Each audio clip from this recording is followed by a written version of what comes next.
I vividly remember that day in class.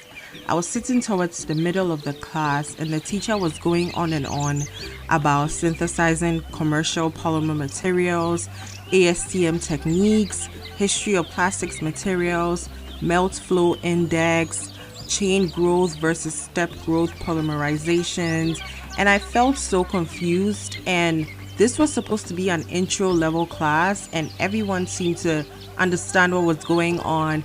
People were raising their hands, answering questions, and I felt so out of place. And for a few minutes, I realized maybe I'm not meant to be here. And it was at that moment that I realized I was really experiencing imposter syndrome. Dear women in STEM, it's so great to have this opportunity to speak with you. My name is Lilian Judy, and I'm so happy to have you with me today. The Dear Women in STEM podcast is a diary-style podcast designed to help women in STEM navigate the field. But not only that, it's a love letter to all the women in STEM who have ever been told that they're not good enough, they don't belong, or even those who just feel like they don't fit in. With your help, I'm going to answer common questions, offer support and guidance to you, and just really have a good kiki with you all as I share transparent stories and experiences with you. So buckle up and let's begin. Sincerely, Lilian Judy. Whew. Dear women in STEM, hi, hello. I'm so happy to be back here with you all. I was actually recently speaking with a good friend of mine, and she was asking me, how are you able to do this podcast, have a full-time job, and do like everything else that you have going on in your life, right? And I told her, I was like, doing the podcast actually doesn't feel like work to me because I truly enjoy doing this podcast. It's like a stress reliever for me. And I just enjoy being able to share part of my life and being able to share and welcome, the audience into my STEM life and, being able to open up certain parts of my STEM struggles, my STEM journey with the world to be able to learn from, and so this is not even work. This is just something that I truly enjoy. So I'm really happy to be back on here with you all. I know this episode is coming out at a much later time, but that's okay. Life has been super busy. I have so many exciting, amazing things going on that I'm actually going to share at a later time.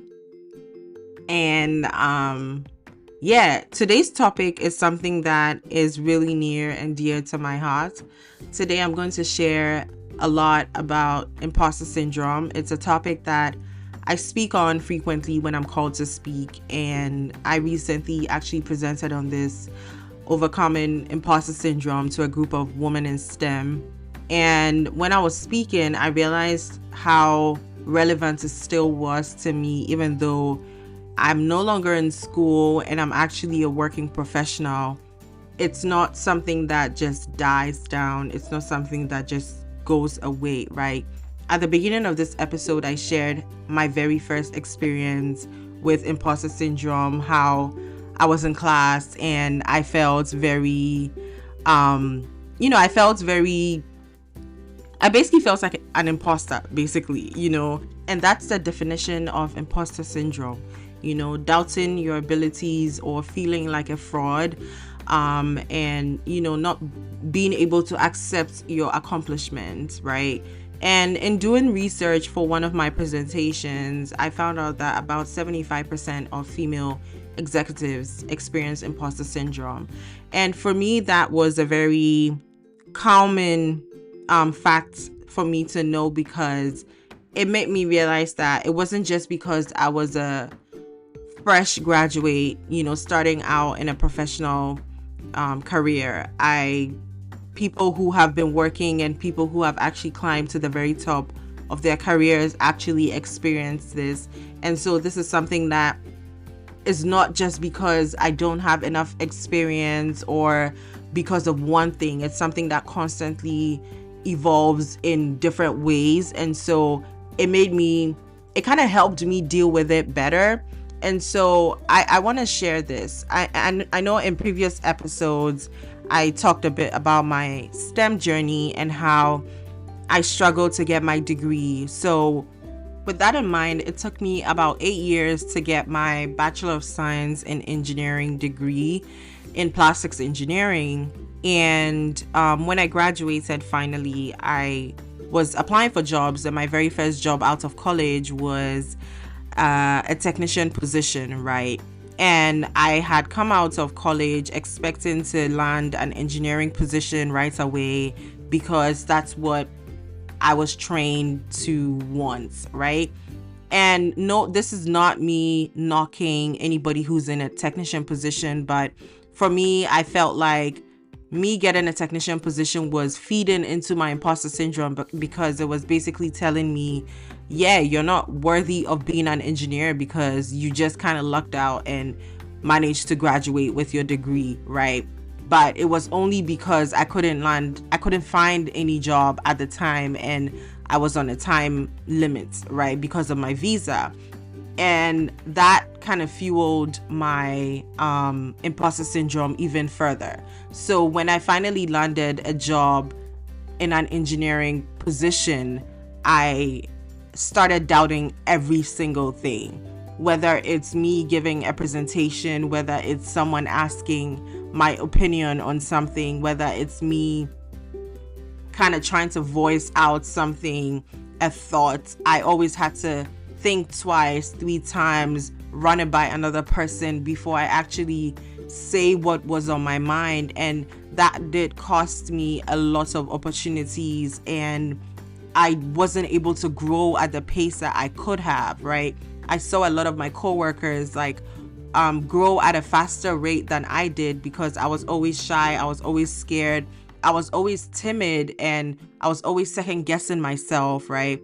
And for me, it was mainly because I had that experience in college, and I had also had that initial experience graduating and not being able to land an engineering title, right? Hindsight, I'm glad I was able to start off in a technician position because the technician position allowed me to get the hands-on experience, because the technicians learn certain things that the engineers don't know, because they are the ones actually working with the products daily. So they are the ones who know certain things about the products that the engineers may not know about, right? And so there was a benefit to that. But I think because my journey into this engineering position was unconventional in a way, it made me kind of doubt myself a lot.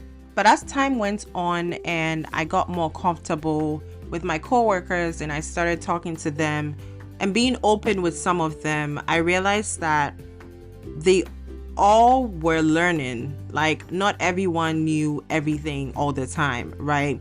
Everyone was learning, and I started to embrace the idea that learning was a journey, right, and not a destination. And it also helped me start seeking out mentors who had gone through similar experiences and kind of learned through those challenges as well.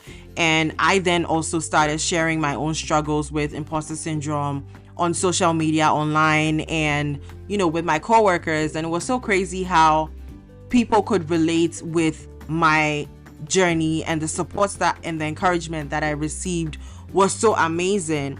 But it just goes to show how being able to come outside of your, just step outside of what you are experiencing, and just being able to talk to someone can really, really help you. Imposter syndrome is not something that you are experiencing on your own. Everyone experiences it. I saw this quote by Michelle Obama, and basically it said, "I still have a little imposter syndrome. It doesn't go away. That feeling that you shouldn't take me that seriously. What do I know?" I shared that with you because we all have doubts in our abilities, about our power and what that power is. And I was just like, I mean, how does this woman experience imposter syndrome? Like, how? And there's so many examples I can give you of high powered people who have experienced this and are experiencing this constantly, right? There are mothers who are experiencing this. There are new moms who experience this. There are new managers who experience this. There are fresh college graduates who experience this. There are fresh professors who are experiencing this. So everyone is experiencing this, but I want you to know that you're not alone on this journey, and it's not just you. As a Black woman in STEM, there's an added layer to this. We've heard the term representation matters very often, right? And because there isn't much representation for a lot of women of color, this then heightens the imposter syndrome that women in STEM of color may feel, right? Because we struggle to see ourselves in the STEM field. And so this then really makes you feel more like an imposter, because you struggle to find someone who looks like you in this field. So it's like, do I even really belong in this field, right? There's also another layer of like, that stereotype. Like, there's a stereotype for, let's say, like this particular race or this gender. So you're always trying to be the one person to kind of, break that stereotype. So you're always constantly worrying about trying to make sure you're proving yourself, or you're trying to overcome that stereotype. And that in itself can also heighten the imposter syndrome that you may experience as well. And there's also microaggressions, bias, all these things contribute to women in STEM of color experiencing imposter syndrome more often. This is why it's important to keep pushing diversity initiatives, because when women of color see diversity initiatives and all these organizations actively pushing to increase the number of women in STEM, it helps boost their confidence, and this in turn reduces the imposter syndrome that they experience. I really enjoy doing these podcast episodes, because even when I share all these resources and tips, I'm always speaking to myself as well. I want to end this episode with a bit of transparency on my end. So the most recent experience I had with imposter syndrome was my manager of about, I think, 2 years had to transition to a different company, and he had about 8 years of experience, and I was clocking about 2 years, and I had to kind of step up to quote unquote fill his shoes. And I was filled with so much pressure, because I was like, there's no way I can do what this guy was doing, because like everybody knows him as like, the SME for, what we do. And so I was seriously like intimidated, and I really panicked. And I think for a couple of weeks I was very scared to tackle certain projects and certain tasks that were given to me. And but then after some time I started telling myself that they don't expect me to be able to do what somebody with 8 years of experience can do. They expect me to be able to learn probably at a faster rate, but they want to see growth, right? And once I was able to switch my mind from you need to immediately be able to get to that level to gradually get to that level, that then gave me the confidence I needed to be able to thrive. And I'm on that journey right now, and I can tell you that once I made that decision to stop panicking and stop looking at what that person could do and focusing on what I can do with what I have right now, and using the resources I have available to me, and trying to, learn from everybody around me, and being transparent and being open with people and asking for help when I needed it, that helped me grow. And, constantly asking my new manager for help when I needed it, and I think, as a woman, I wanted to be able to, just like say yes, but then do the work behind the scenes. But this wasn't one of those situations where I could my way through, right? I had to be able to, be able to let them know what I can do and what I cannot do, right? Because I was also focusing on what if I'm not able to keep up and then I end up losing my job. But then I realized that that's not what they were looking for. They were looking for somebody who was going to step up to the plate and say, I'm not at that level, but I'm willing to learn and I'm willing to grow, right? It's the growth they want to see. And I think that's what a lot of people want to invest in, somebody who's willing to learn. And so I hope this, kind of gives you a glimpse into my imposter syndrome experience. And, I'm still on this journey. I'm still learning, and I'm still trying to fill the shoes of someone who had like 3 times the amount of experience that I have. And I can tell you that this journey, this experience has been amazing. And, it's been terrifying. It's been intense. It's been such a huge learning curve for me, but I'm really grateful for that, because I think I really needed that. I really needed to challenge myself professionally in that way. And I don't regret it in any way. So yeah, thank you so much. I hope you guys have enjoyed this episode. I really have. And, imposter syndrome is something I can talk about for like a whole hour, so definitely drop some questions if you have any questions. If you have comments, I know we have a number of seasoned professionals who listen to this episode. Please leave some nuggets in the comment section. Leave us a review. Don't forget to rate the podcast, and don't forget to subscribe to the podcast. Don't forget to follow us on social media, on Instagram at Dear Woman in STEM. We're on LinkedIn, Dear Woman in STEM. We're everywhere, Dear Woman in STEM, Twitter, everywhere. Check out our website, dearwomaninstem.com.